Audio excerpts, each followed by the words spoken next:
Hello, good morning to our morning call here from Saxo TV's studio. It's Tuesday, September 25th. We have today joined by Steen Jakobsen and Kim Cramer. We're going to talk about Brexit. We're going to talk about some of the movements we're seeing in some of the commodities. But overall, overnight, we've seen the yen weaken towards a 2-month low. We're seeing the central bank divergence still supporting the dollar. US 10-year note yield is approaching the highest since July. So we have an FOMC meeting coming up tomorrow, and we're also going to take a look at that. But I think we'll start off with sterling, because we had this big sell-off on Friday, and we're seeing a little bit of recovery here. There are some talk about potentially that we might have a second referendum, but I think, Steen, if you just take us through what's actually going on at the moment.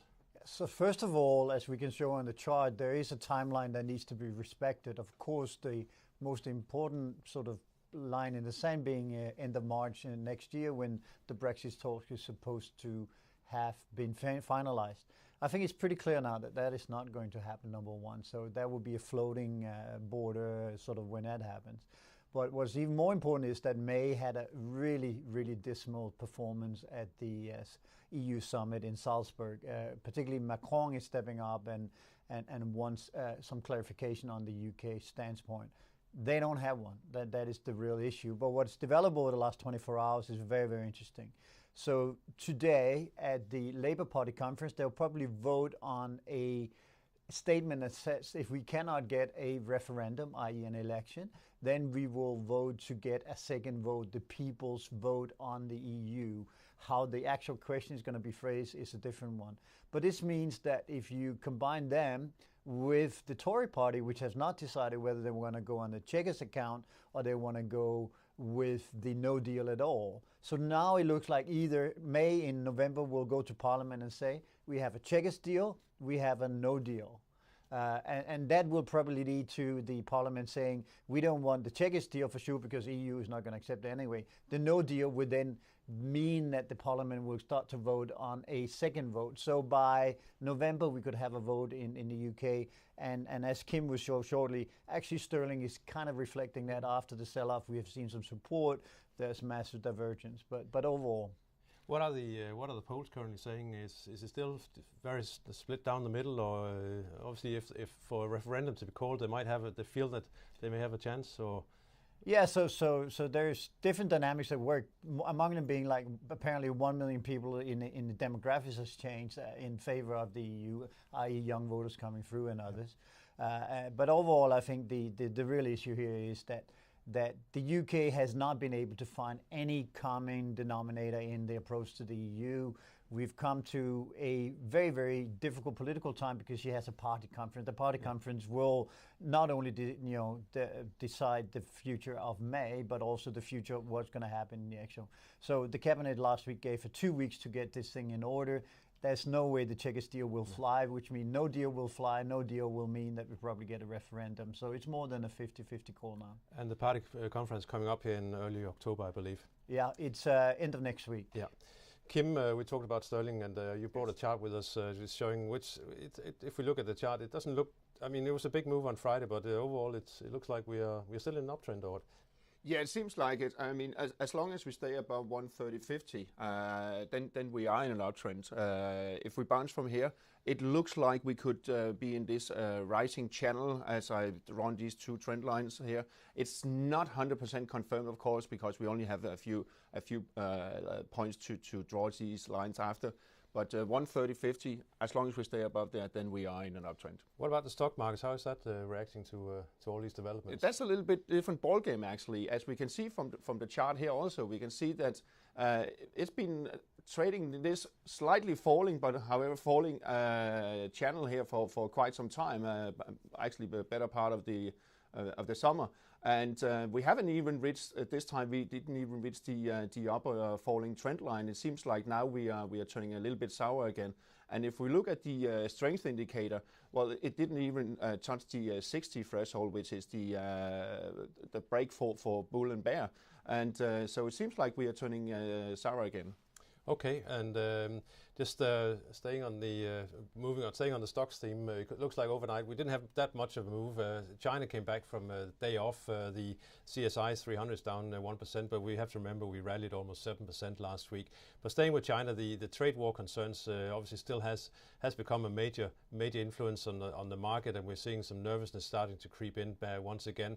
But if the one place we don't really have much movement is gold, and if you look at the chart here, you can see we're just completely stuck around this 1200 area. We did have an attempt to break higher last week, but we were knocked back down again. For now, we really need to see the dollar move higher.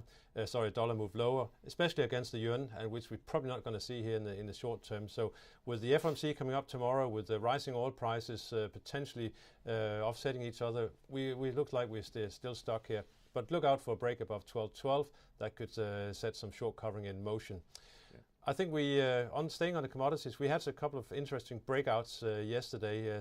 First of all, as we mentioned yesterday, and we also put out in the trade idea, we broke above 80 in Brent crude. If you look at the chart here, we can see that that move has been extended. This is the we got the Brent here on the right. It's a weekly chart, so you can see quite a significant breakout. Kim will just add some comments to that in 2 seconds. But also, I think also very important at this stage is natural gas on the left. We see we've broken above $3 a therm. Natural gas has really had a relatively quiet time, but we're approaching the winter season. Storage are not filling up as fast as they have been doing in previous years. So if there's any signs of a colder than normal winter, we could potentially see some additional upside to natural gas. So that's one we're keeping an eye on. But Kim, you brought a chart with us on Brent because it looked like it was quite a significant breakup. It is a significant breakout. As we can see from this chart, it's a monthly chart, so it's a bigger picture actually. And we can see the breakout here from the 80, which is actually tested quite a few times over the past couple of months. There is no real resistance before we actually get in the almost 100 territory. So as long as we stay above these 67 here, then I don't see any real resistance at all. I looked at the longer term chart as well yesterday, and if we just take a look at the sell-off we had from 2014 up until 2016, if we look at some retracement there, we should have some. We have 61.8 coming in just below 82. So that's true. So that's probably that's the next that stands. There might be some. There is some exactly. There are a few retracement levels there, but they're not that strong. But yeah, we have a 61.8 retracement level, as we talked about. And from the fundamentals perspective, it is still the sanctions against Iran that's going to take effect in November, which is driving the oil price higher. We saw some of the 2 major oil traders yesterday basically coming out say there is a risk of oil between 90 and 100 before year end. So that's obviously driving the momentum that we're currently seeing. But just to stay back to the macro side, because we got the FOMC meeting coming up, I think there's no doubt that everyone expects they're going to hike rates once again. But going forward from there, Steen, how's that looking? Well, so there are 2 camps right now. The first camp is saying that Brainard, who is one of the governors who's seen as the sort of middle of the ground person, she's indicating that the terminal rate, which is the rate by which the economy is not overheating, is moving up with the fiscal expansion. That is getting and moving the treasury market in the short term. But on the other hand, if you look at the latest base report, I was just reading it before going on, and they used the words modest and moderate like 92 times. There's not a single strength indicator in the actual base book, which of course is the local Federal Reserve governor. So I think the management, which is Brainard and Powell in particular, is definitely looking to hike interest rate. But as we can see from the chart, what is really the crunch of the question here is the fact, if we look to 2020, you can all see that 3.5% is sort of where everybody expects the rate to be. Interestingly enough, this whole conversation about the terminal rate, the rate at which the economy is not overheating, is exactly at 3.5. So if Brainard is able to, with the rest of the governments, to move this up in terms of expectation, in terms of the dots, and that's what we're looking for on the communique when it comes out on Wednesday night. If they move it up, basically we will see another sell-off in fixed income. So that is the one to monitor. I do think, however, they will be slightly cautious, exactly for the reason we just have shown in terms of the energy market. Don't forget, high energy prices, in particular high gasoline prices, means a tax on the consumption. Yep. And then underneath that, as I just said, the base book is very, very moderate. So I think the market is setting itself up for a disappointment if it's looking for changes to the dots this time, But certainly, if the economic situation is not deteriorating massively into December, then we could see it by then. Yeah, and we saw also yesterday on inflation that Draghi actually used quite strong words on inflation for a change. So it could indicate potentially he's also preparing the market for a rate hike sometime, probably not until late 2019, but at least I will bet the money I don't have that Draghi is not going to move interest rate before he disappears into the sky in October next year. He'll leave that to someone else. Yeah, he will leave for someone else. Okay, let's just finish off with the macro calendar because it's the political front which is probably most interesting right now. We got President Trump addressing the United Nations General Assembly later this afternoon. No doubt he's going to have a few stern words about Iran, and we're going to see some of the political reaction to that. The Swedish PM is facing a confidence vote later this morning, and late in this afternoon we got the consumer confidence. That's leading us into tomorrow, where we have some more speeches, but more importantly, we also have the FOMC meeting.